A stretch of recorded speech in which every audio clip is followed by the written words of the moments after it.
Hey, what's going on, everybody? It is not your average Josh back here for another movie review. This time, it is a movie called In Bruges, and this is a pretty random review for me. I just actually checked it out the other day. My friend actually suggested it to me, and we ended up watching it together, and I really liked it. I really enjoyed it a lot. I'd always loved Colin Farrell and Ray Fiennes. Just to see them in this, and then Brendan Gleeson was a real standout for me as well. I hadn't really seen him in much else, but I really enjoyed this movie, and I just thought, you know what, why don't I do a movie review on it? We'll go ahead and give the brief description of this movie that I saw. I'm not sure if it was on IMDb or Rotten Tomatoes. I'm sure it'll be up there on the screen. Guilt-stricken after a job gone wrong, hitman Ray and his partner await orders from their ruthless boss in Bruges, Belgium, the last place in the world Ray wants to be. And that really does explain what this movie is about. Just kind of in a nutshell, it really does explain there's a lot of simplicity to this movie. It really is just about two hitmen that are sent to Bruges. They don't know why.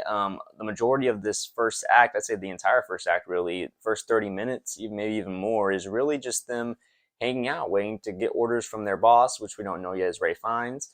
Get orders from Harry, and you get, of course, Colin Farrell and Brendan Gleeson. Colin Farrell playing Ray and Brendan Gleeson playing Ken. And you get this great chemistry just immediately. As soon as they're on the screen together, you feel like they have been together for some capacity of time now. You don't need to know how long. They just have a great chemistry. There's this dark, sensitive humor at times, which I thought was really well balanced and really is the kind of the backbone of this movie. It really is touching. A lot of this dark humor is used, especially by Colin Farrell's character. There's something that goes on. I'm not gonna spoil what incident happens with Colin Farrell before the events of this particular movie take place. They do flash back to it at a particular time, but it does involve an assassination attempt that went sort of awry, I guess you would say. And Colin Farrell's really dealing with a lot of stuff in this movie. A lot of trauma dealt with what happened. It was a really recent incident. You could see just a lot of that dark humor that Colin Farrell uses in particular. You get this feeling that he's trying to mask what happened to him, what he did, and how he's dealing with that. And you can see Brendan Gleeson, even though he gets a little annoyed with him, they both get annoyed with each other at times throughout the movie, being in this small little hotel in Bruges, which is a small place, and you just tell they get at each other a lot. But Brendan Gleeson, you can feel this like kind of big brother, longtime friend vibe, where he's annoyed with him, but he does care about him. You just get this feeling, just the way they're acting, the looks they give each other at times. It's really well done, and like I said, the cheeky humor. I love the fact that they're Irish in this. I guess I think at first they weren't going to be Irish, but they ended up using their Irish. I just feel like I just love the accents that Colin Farrell uses. It's just so with a lot of stuff he says, and you see a lot of times in this movie his erratic behavior.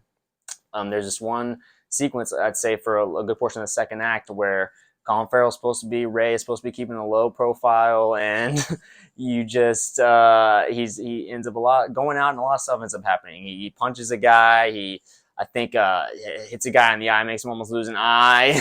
He gets with this girl who has a boyfriend. I mean, there's a lot of stuff that ends up happening, and you really get his personality in this sequence here, where he before this Ken, Brendan Gleeson's character, is trying to tell him, he's like, just we're supposed to be here, anonymously, not be known, and then he gets involved with this stuff. It was just classic. And I thought Colin Farrell played this really hurt guy very well. There's a few scenes that are really touching. Once you get into the second act, you really figure out what is going on here. You find out that Ken's character is told by their boss, Ken and Ray's boss, Harry, for Ken to kill Ray because of what Ray did. I won't spoil that still, but what he did, why he's so hurt, he's going through all this emotion. Harry wants him killed for what he did. Accidentally. And so you have this real just inner conflict with Ken.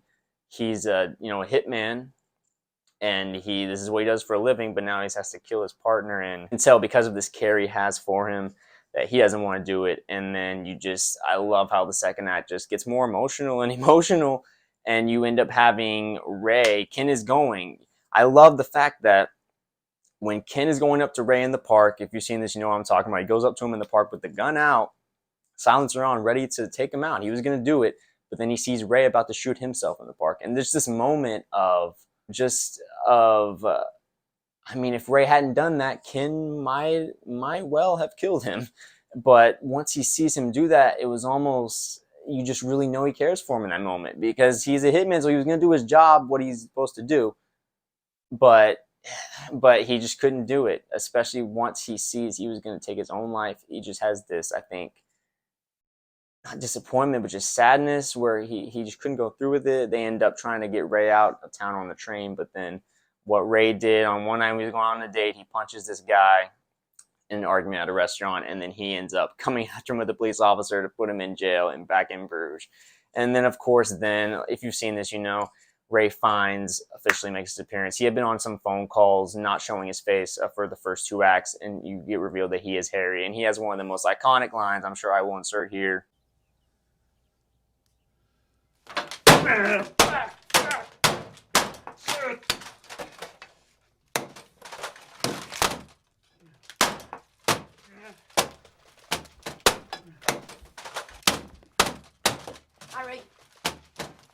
Harry. What?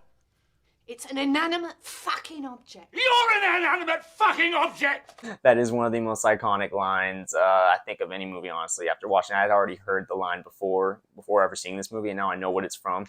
As soon as he comes in, I mean, Ray Fiennes in this is so damn good. Him being a villain, I mean, obviously, Schindler's List, but also The Menu, I heard, you jumping from a really old one to a really new one, but The Menu, I've heard, actually is coming out soon, and he's really good in.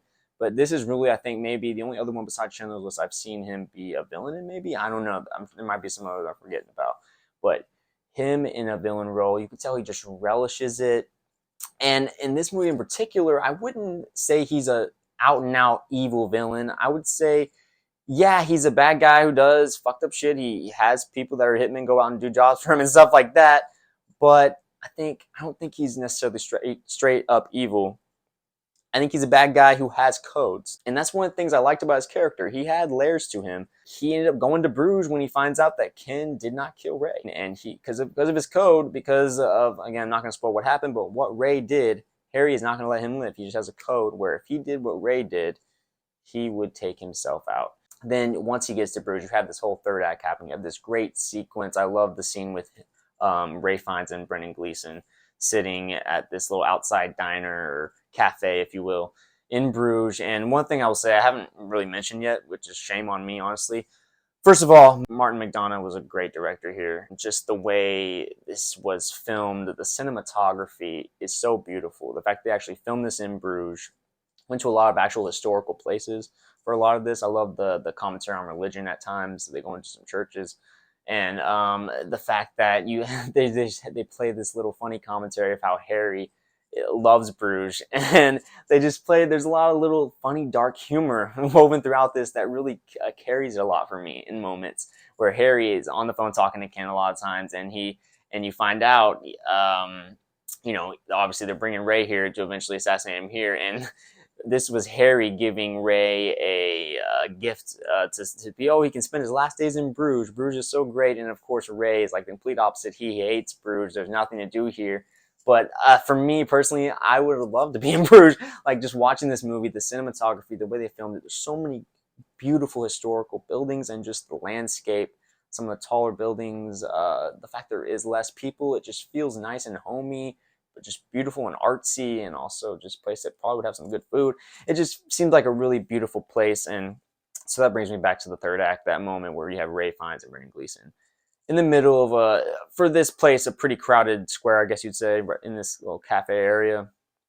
And they're basically kind of having a square-off showdown, and they end up actually leaving, going up to a tower, and she ends up going down. They end up going at Brendan's trying to stop Harry from assassinating Ray. I'm not going to say what happens at the end. Like I said, I'm not trying to go too deep into spoilers into this if you haven't seen it before, but I will say the end was satisfying, shocking, metaphorical, ironic. You have this small person who's in the movie, do a good job acting in the movie, but he plays a pivotal role in the end of the movie and what happens. And I think just the way this moment happens in the end of the movie. It's so ironic and the perfect, again, very dark, humorous moment to end the movie. That's just what this movie has just woven through it throughout. This very emotional story that could have been fairly bland, actually, I would say, without a lot of this dark humor that worked. I think it would have been a lot more bleak if it was just all in out, just serious dark. But I think the fact they had the humor without, and especially the type of story it is, where it is really simple.